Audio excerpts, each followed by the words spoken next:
So unfortunately, what's happening is women are learning that they become this almost like a deity in terms of beauty in a way that they've never had before. So that's what I think is happening for women. In terms of men, the main problem that's occurring is the access to pornography and the access to beautiful women.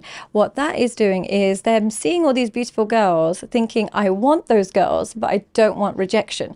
So what I'll do is find a way to access those girls, and it comes in the form of pornography or webcams or anything like that. So what's happening is we're distancing the sexes from each other through the advent of the internet.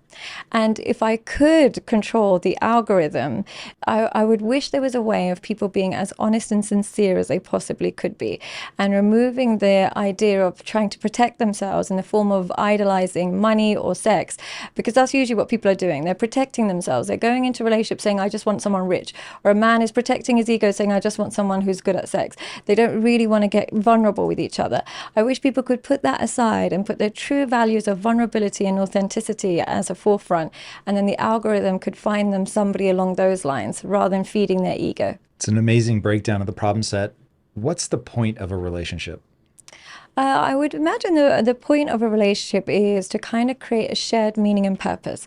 Now, throughout history, that's always been to create a family, like a shared meaning and purpose, but it doesn't have to be primarily a family. I've noticed in couples that don't embark on a family, they find a shared meaning and purpose in the form of a business or in the form of shared extended families. Maybe their brothers and sisters get on really well. Maybe they have nieces and nephews or whatever. They create a shared meaning and purpose. Now, relationships which lack a shared meaning and purpose in the form of either parenting or same values or anything, they tend to end up drifting apart. So the purpose of a relationship is somebody that you can enjoy life with whilst maintaining a shared purpose and meaning that is aligned to one another. I have a growing thesis about why modern dating is as problematic as it is. What is it about social media? I had never come to the conclusion that this is access to too many people problem. The thing that I worry about is that what the algorithms end up doing is they hyper fragment us so that whether it's OnlyFans or pornography, you're able to pick a very narrow thing that you want, and you can indulge so deeply in that thing that you lose sight of what you're calling shared meaning and purpose. I always think of it as shared narratives. Okay. If we don't share an understanding of what the purpose of a relationship is, then we're approaching the problem with a distorted frame of reference.